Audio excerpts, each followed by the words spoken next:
I pulled into the driveway of the house I'd spent $85,000 renovating, and my key didn't work. I tried it 3 times, jiggled it, pulled it out, tried again. Then I looked through the side window and saw new deadbolts on every door. My brother was sitting at the kitchen table, the kitchen I'd paid to rebuild from the studs out, eating cereal like it was any other morning. He looked up at me through the glass and didn't move, didn't get up, didn't even flinch. We paid to renovate the family home after I got married. Then they locked us out of our own house, so I made sure they lost everything. My name is Sable. I'm 30, and I used to believe that family was the one thing in the world that couldn't be taken from you. I grew up in a house that was always falling apart, not in a poetic way, in a literal way. The porch sagged, the roof leaked every spring, the hot water heater died twice before I turned 15, and both times we just boiled water on the stove for baths like it was the 1800s. My parents, my father Gideon and my mother Noreen, never had the money to fix any of it.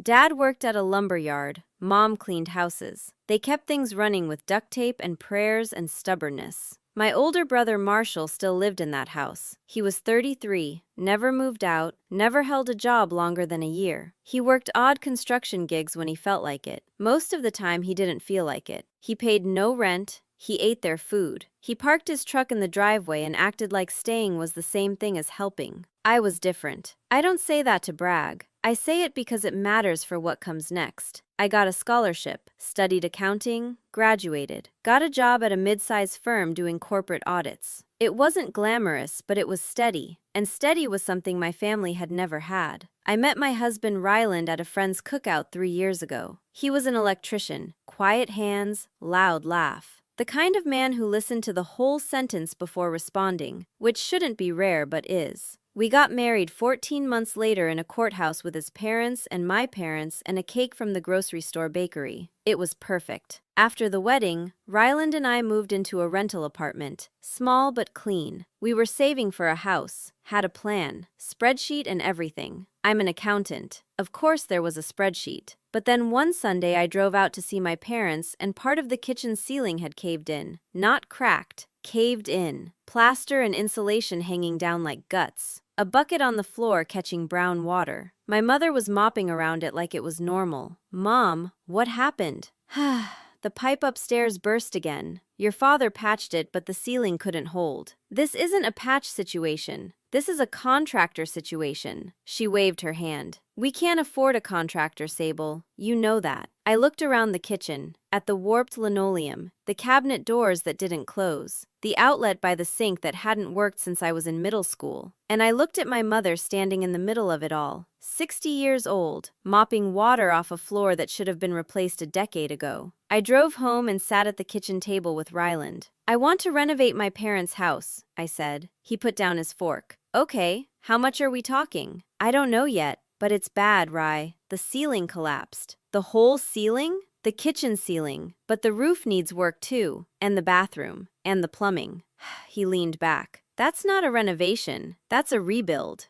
"I know. What about our house fund?" That was the question. The one I'd been turning over the whole drive home. We'd saved $42,000. It had taken us 2 years. "We push it back," I said. 1 year, maybe 2. Ryland looked at me for a long time. Not angry, just measuring. "It's your family," he said. "If this is what you need to do, I'm with you." Sometimes I realize I ignored things I shouldn't have. Like the fact that Ryland said yes because he loved me, not because he thought it was a good idea. He gave up our timeline, our plan. And I took that sacrifice and poured it into a house that didn't even have my name on it. We spent $85,000 over 8 months. New roof, new kitchen, cabinets, countertops, appliances, plumbing, tile floor, renovated bathroom, fixed the porch, replaced every window on the first floor. Ryland did the electrical himself and saved us thousands. He was there every weekend for months, crawling under that house, pulling wire through walls, coming home covered in dust and insulation with his knuckles scraped raw. Some weekends I'd bring lunch for everyone, sandwiches and lemonade.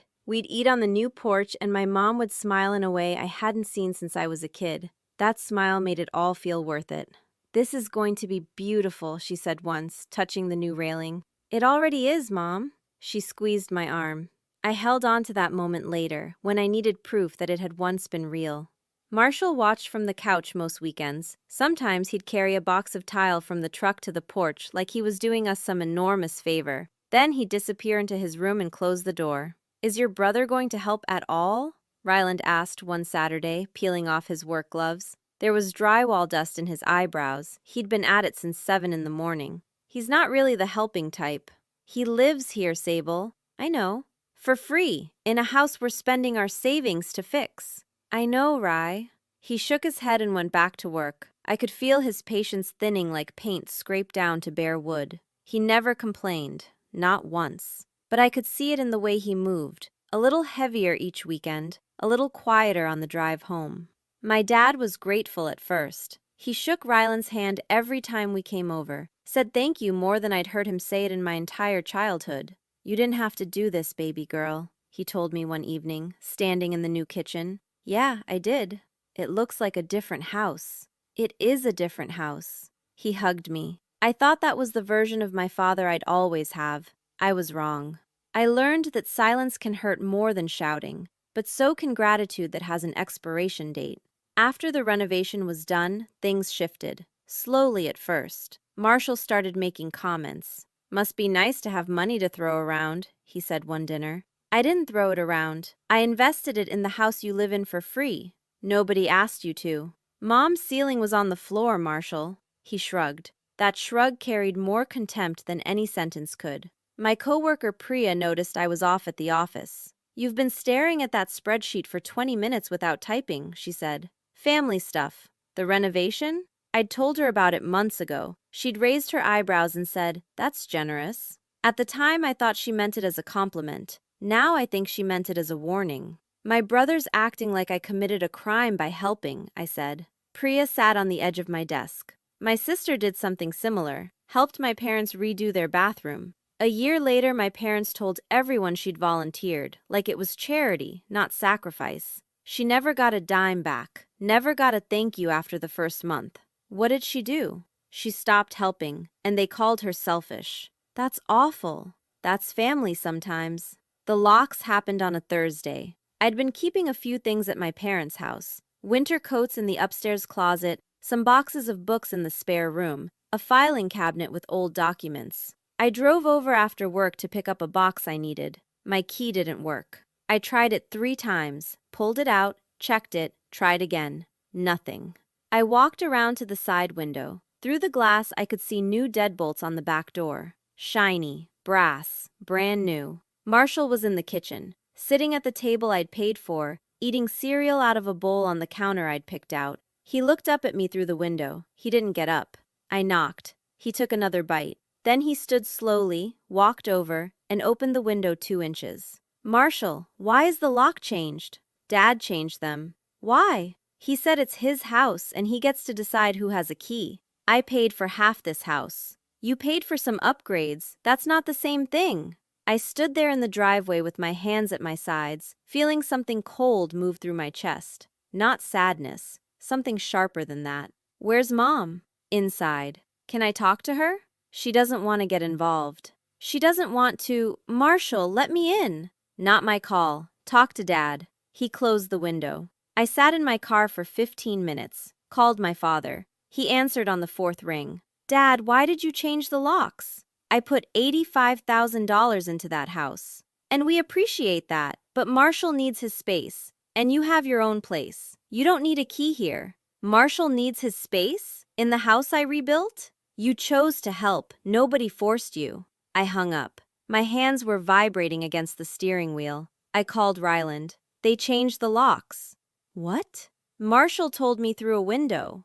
Silence. Then, "Come home, right now. Come home and we'll figure this out." Looking back, I see how slowly everything broke, but that's not true for this part. This part broke all at once. One phone call, one closed window, one sentence. "You chose to help." That turned everything I'd given into nothing. I went to a lawyer the following week, a woman named Thea who specialized in property disputes. I brought every receipt, every invoice, every contractor agreement, every bank statement showing transfers from our account, Ryland's hours of electrical work, documented with photos and dates. Thea looked through it all. Then she looked at me. You have a strong case for a mechanic's lien. What does that mean? It means you can place a legal claim on the property for the value of the improvements you made. If they try to sell or refinance, they can't do it without settling with you first. And if they don't settle, then the court can force a sale. I sat with that, the weight of it. Forcing the sale of the house I grew up in, the house I'd just spent a year rebuilding. Do it, I said. Ryland came to the next meeting. He sat next to me and didn't say much. On the drive home, he was quiet. You okay with this? I asked. I'm okay with getting our money back. I'm not okay with what it's going to do to you. What do you mean? I mean you're going to win this, Sable, and it's going to cost you your family, and I need to know you've thought about that. I've thought about it,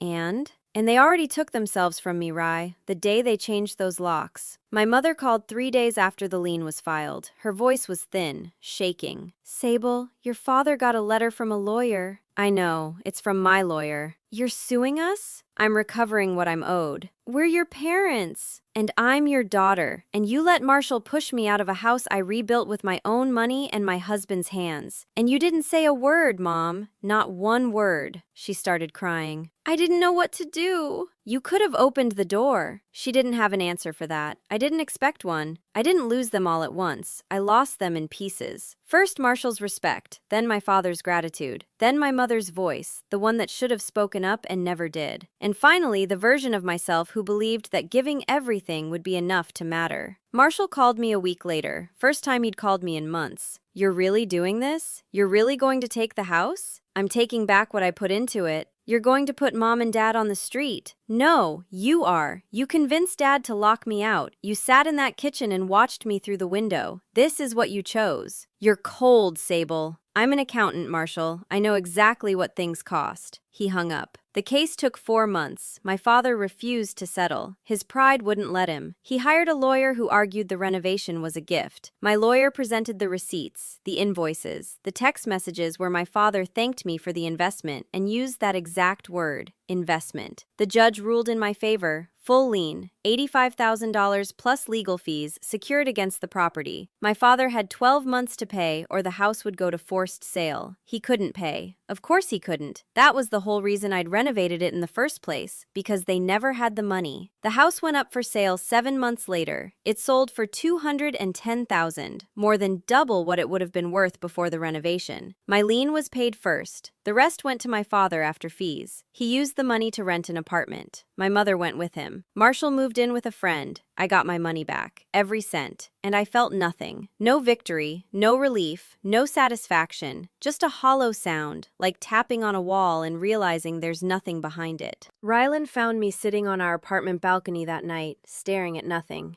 It's done, I said. I know. I thought I'd feel something. Give it time. What if I don't? He pulled a chair next to mine and sat down. Then we just keep going. Priya asked me the next week if it was worth it. I got the money back, I said. That's not what I asked. I know. She didn't push. My mother sends me a text every few weeks. Short, careful, thinking of you, or hope you're well. I read them. I don't always reply. Not because I'm angry, because I don't know what to say to someone who watched you get erased and handed you silence instead of the truth. Rylan and I started looking at houses again last month. We drove through a neighborhood on a Saturday, and he pointed at a little blue one with a porch. That one, he said. We can't afford that one. We can now. I looked at him. He was smiling. Tired, but smiling. And I realized he'd been carrying this whole thing next to me for over a year, without once saying I told you so. I'm sorry, I said. For what? For all of it. For putting our plan on hold. For dragging you through this. You didn't drag me. I walked in on my own. Still, he reached over and took my hand. We're getting that blue house, Sable. Yeah?